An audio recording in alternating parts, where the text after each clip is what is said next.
Hi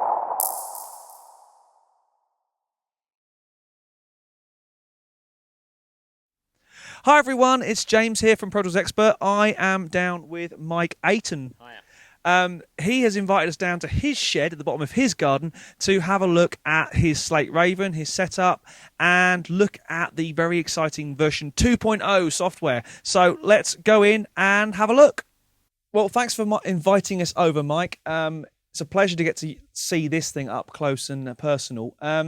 So what's been your kind of reactions to it? I know you've had it for a little while now. We're now sort of showing off the version 2 software, or it's the final beta of version 2? This is the 98.9% beta. I believe there's one final version coming out in a few hours, but I think it's a case of it's pretty much where it is, really.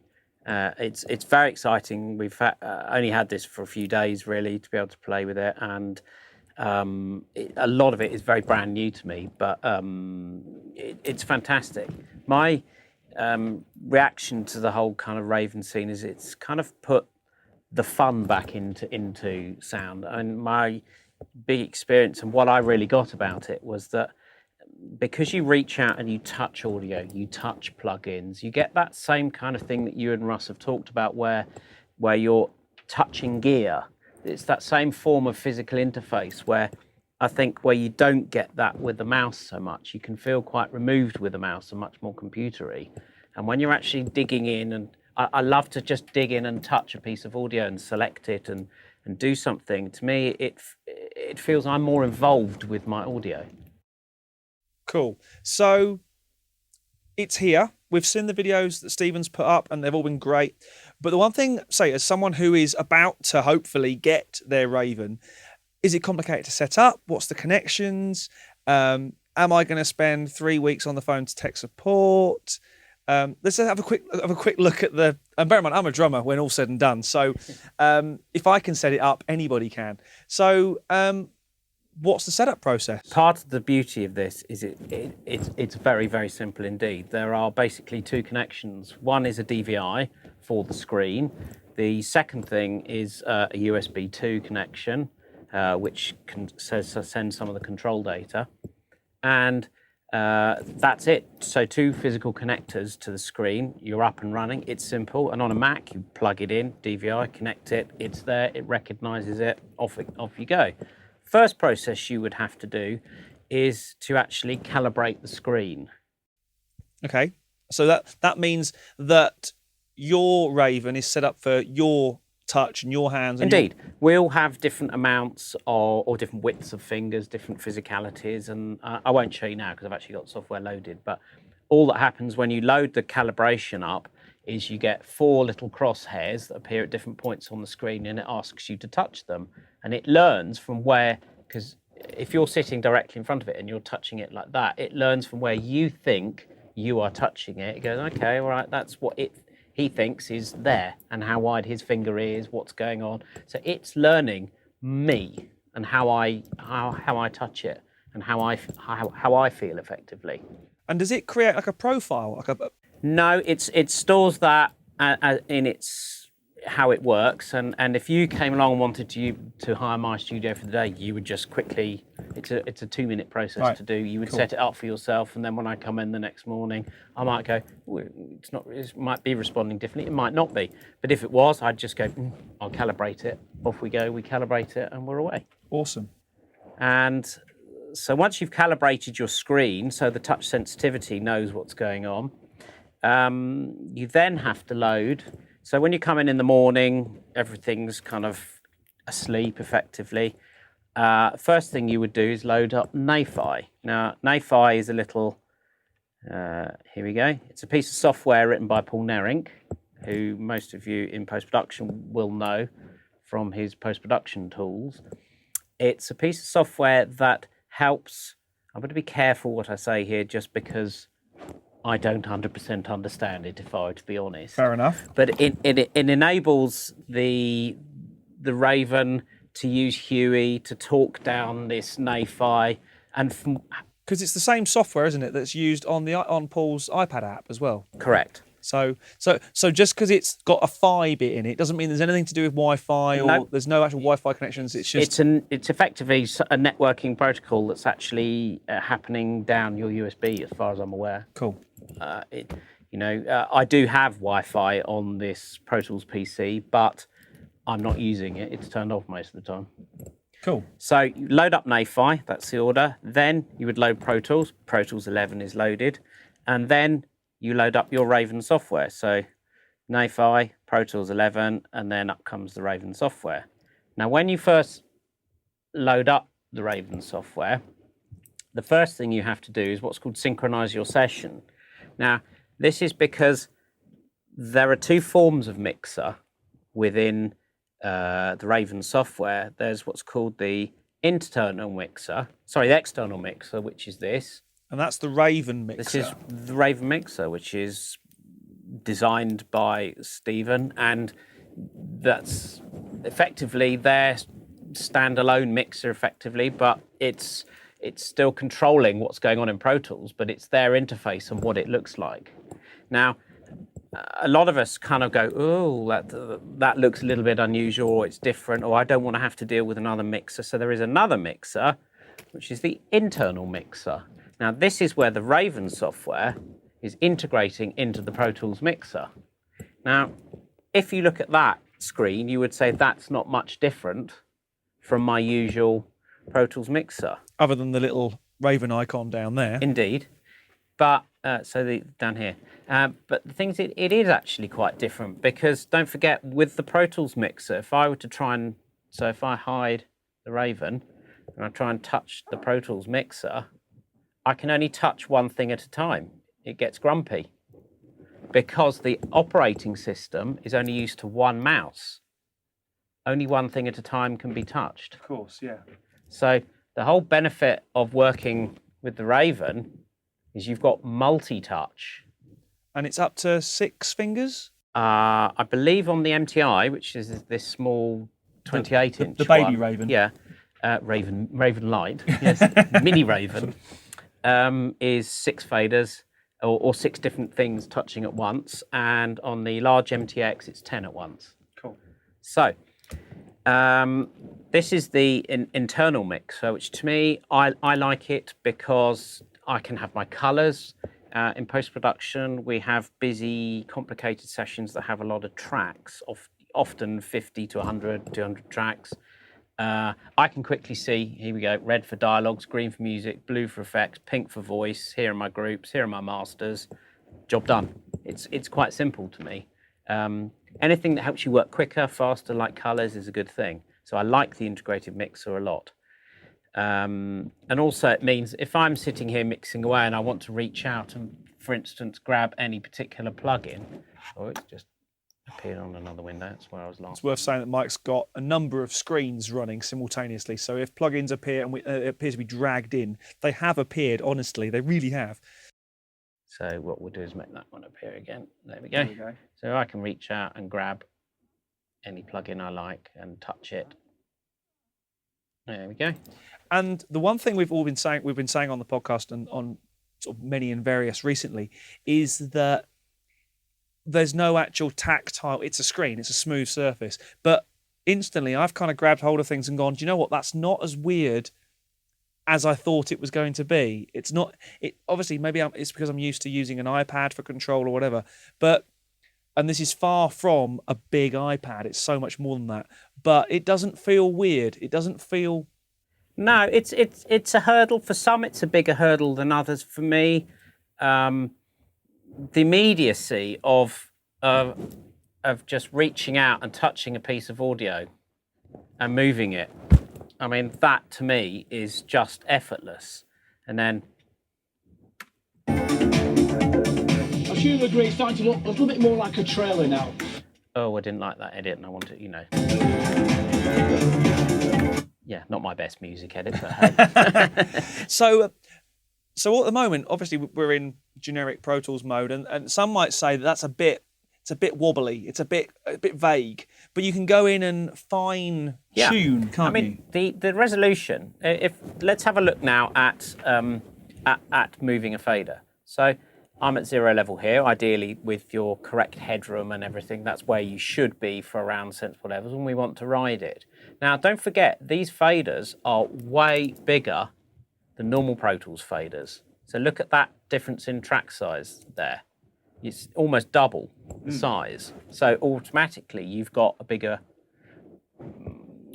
resolution. Yeah. Thank you. Finer resolution. Now, if you wanted to work even more finely, on the mix page, There it is, down there below. there we go, fine faders. Here we go.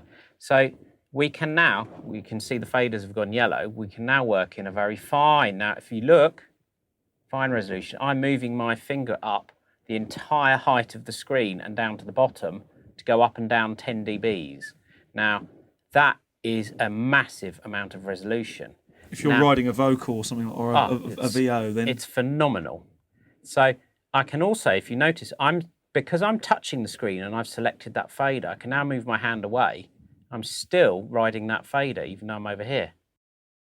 that's cool. Because I mean, the one thing we were saying is that you might want to look at your actual desk design. Because say from obviously in the music world, generally I'll set up a mix and I might be tweaking verse to chorus, or maybe I'll be writing some automation for a verse or a few lines. But if you're doing half an hour of dialogue or something like that, or a VO or something, you might be your arm's about to fall off. Yeah. So hence being able to drag over and lean on the frame, or or however you like. I mean, many ways to skin a cat. I've got different views available here.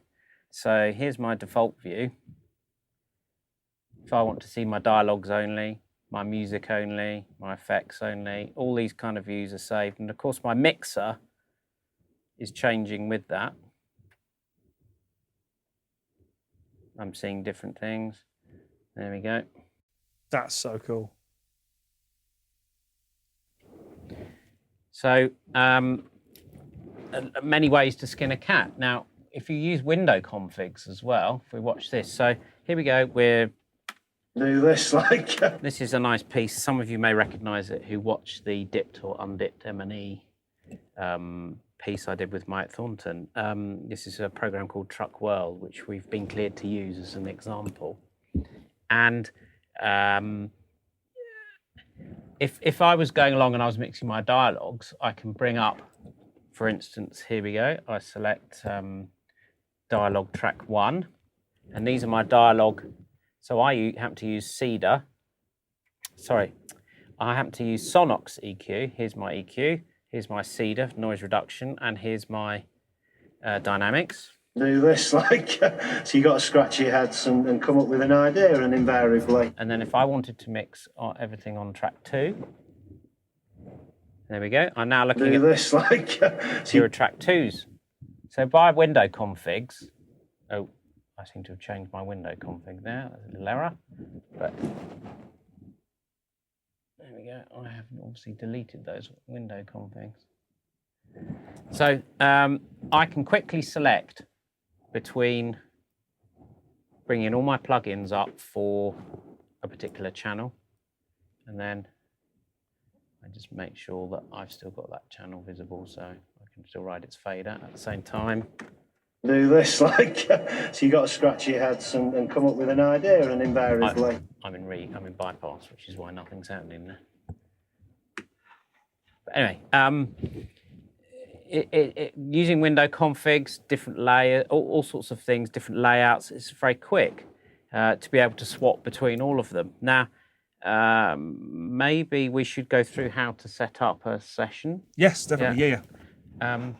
So if I minimize the Raven now, when you first load up you've loaded your Raven software, you've installed NAFI, you've installed the multi-touch screen calibration. Let's close all visible windows for the minute. And then install the Raven software. The first thing before you load it is you must set up Pro Tools to be able to talk to NAFI and also to talk to the Raven software. So you first do that by going into the MIDI, and then into MIDI input devices. And amongst the MIDI input devices, you must select vControl, vControl XT2, and vControl XT3. as your 3 input devices. Once you've done that, you can then go into peripherals and into MIDI controllers, and then you set up 3 Huey controllers which receive from V control 1, 2, and 3, and they send to V control 1, 2, and 3, and with 8 channels each. There we go.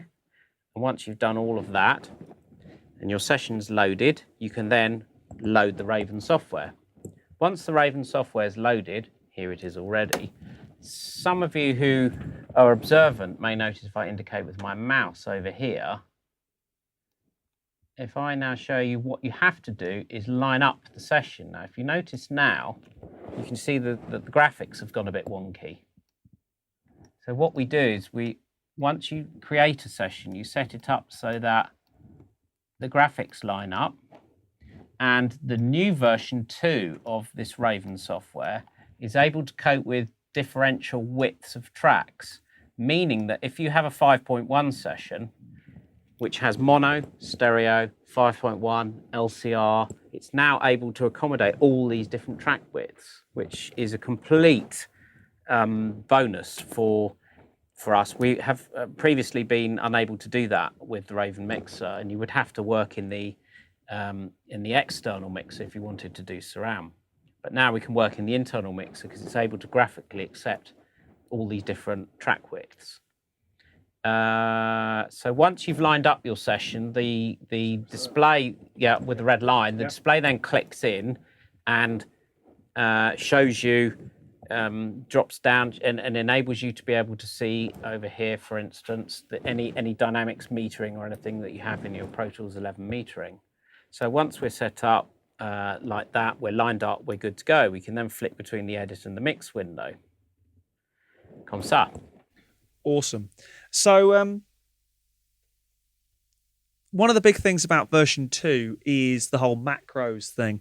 And we've been playing for like sort of 10 minutes, and literally I think my world is going to change in a big way. Obviously, a lot of what I do is tracking. Now, obviously, post is not my world of experience, but literally within 5 minutes, we were playing down here. If you could indicate for me down here on the first, if you like, the first Raven rack, playlists. Now, just to be able to go in and create a new playlist, to be able to chop and change between playlists, I was like, that's amazing. So there we go. There's a playlist. So all I effectively have to do is grab it, and I can move it down onto a playlist. I can, if we zoom in a bit, it says, zooming in, I can select an area, and then just by one button, move, where was it? It's a new playlist, and then move to top, boom. That's now editing for me in a whole new way and a whole lot quicker. If you're dealing with vocal comping or anything like that, or solo comping for instruments, that's just going to speed you up no end. But also, if we take a look down here at the other thing, I mean, I only ever use playlists when I'm shooting a voiceover, and literally it was a bad take, I drop it down onto a playlist, it's there for safety. But make a new playlist. Yeah, that was a 3-finger keyboard shortcut before. Now, boom, away we go. One button. The whole idea behind these new Raven macros is to be able to create effectively with one button up to 1,000 button pushes or mouse clicks or things that you have to do that are, it's to be able to free you up from mouse work, to free you up from endless repetitive tasks, to be able to, with one button, get a lot of your donkey work done so you can get on with the creative stuff quicker. I mean, it's a huge playground. Now, just to go through should we go through some of the, I mean, let's have a look. I've not looked, these have changed, all these macros, since the version before I had a couple of days ago and the version before that, so everything is going to be completely different. They, as we speak, even more are being written. I mean, it's exciting. And to the point where we got one of the guys out of bed in LA at some unearthly hour of his morning. Yes. And so thanks for that, guys at Slate. Yes. Thanks, Matt Dodge. So here we go. Here's, if we look at layer 1, we can see predominantly playlist orientated or track orientated things. So if we wanted to create a new aux, that's quite quick. We can do that. Job done. If we want to have tracks, a new instrument track. tracks. There we go. You ever used an instrument track? No. I leave my instrument alone in polite company. Fair enough. What else have we got in here? Trim and fade, mute region, new play. Let's say that just that section there alone is going to. So that seems to be playlist oriented. Yeah. Okay, so let's now look at layer 2. So layer 2. Oh, Plugins, suddenly stuff. I get very excited because we've got clip gain up, Ah, clip gain down. how to be able to control clip gain neatly without. Show the clip gain lane. There we go. Oh. Now let's just zoom out. There we go. So let's say I want to now show the clip gain or hide it. There we go. There's the numbers. I don't need to see the graphic rules, but I just have the numbers. Yeah. Up by dBs because I do it in dBs. Half a dB is just too musical for me. There we go. Fantastic. Then what else have we got? Grid values. Again, I'm not a grid user particularly. And EQs, view EQ3. So that's brought up the that's the audio suite version, isn't Yes. it? Yeah. So Audio suite section. If we wanted to start messing around with that, we could do. And because obviously it's a touch screen, we haven't then got to do it on the mouse. We can go. We could if no, Avid haven't written that. Of course they haven't. Of course they haven't. Oh, they have they? Yeah, they have. No, that's Semi. That's the mouse. Oh, it is. It kind of. Yeah, it's getting there. There's enough there. I'd be happy with that. I think. You can use it with sometimes with modifiers. There we go. Yeah. See. So by holding down, you can see Alt. I'm holding down. Excuse my phone beeping. There we go. I'm now going up and down and affecting the Q. That's cool. And if I hold Command. No, it's still doing the Q. Still doing the Q. Depends how they've written it. No. But still. Some are more multi-touch written than others. Has to be said, you've set your Raven up for up and down to be the full pot sweep, haven't you? Yes. Yeah. So because instead of going kind of like in an arc shape, which I think is a bit weird, I think up and down is or left to right, depending on which one you prefer. Yeah. I mean, let's now, for instance, flip over to the mixer. Say we wanted to have an inline reverb. Not something I tend to do particularly myself. I tend to work with an aux bus, exactly, but just for ease of demonstration, and we use the fabulous new exponential audio reverbs. Yeah. Let's go have a Phoenix Verb in mono. There it is. Here we go. Thank you very much. Now, Michael Carnes, the genius who's written these plugs, I cannot tell you how much I love them. But watch this. You hit the ×2 button. Boom! There we go. Now, so it's super efficient, but more importantly,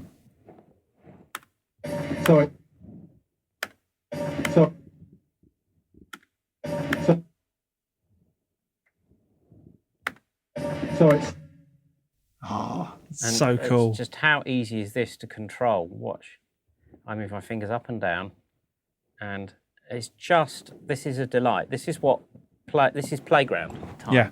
This is what audio should be. It's like, I've got an iPad, look, and I can do all this all at once. It's phenomenal. Actually, you can't actually, sorry, I made a mistake there. You can't ultimate more than one parameter because it's not written for, the plugin itself isn't written for multi-touch. Right. Whereas Penteo's Upmixer is written for it's the first multi-touch plugin apart from Slate's own one. So you can actually touch multiple parameters at once. That's going to be very cool. So, for instance, that's a very nice plugin, that one. What about the was it Fab Filter? The EQ is now. Okay, let's instead of me reaching over with the mouse, let's now bring up a Fab Filter EQ. So here we go, multi-channel native. Where are we? Fab Filter down a bit. There we go. Pro Q. There we go. And we don't want that. We haven't got mine. Where's my default? Oh, all right. Who cares? Let's have. There we go. And we want another one there. We want to move that. That's still super cool. And then I want another one here. And I want to. That's not in the queue. Now it's doing the gain. If I hold command down, it does the Q. If I hold control down, and then if I want to solo that, there you go. I mean, this is why I'm loving Pro Q, because it's just so touch friendly, and the graphics are gorgeous to look at. It's easy to reach out and grab something, touch it, play with it. I'm now touching my bass. I mean, You get arrested for that in some countries. Indeed. It's just too much fun, this. And anything to me that puts the fun back in audio is a delight. Well, that's pretty much. I mean, we've scratched the surface. I mean, obviously not literally, but I just can't wait to get my grubby mitts on mine now. Hopefully, UPS or whoever is shipping it to me have got it and are taking good care of it. But thanks for inviting us into your shed, and we'll come down here and do some more playing when hopefully, who knows, maybe it might get its twin sister. Fly the Raven. He's been Mike, I've been James for Pro Tools Expert. We'll see you again soon.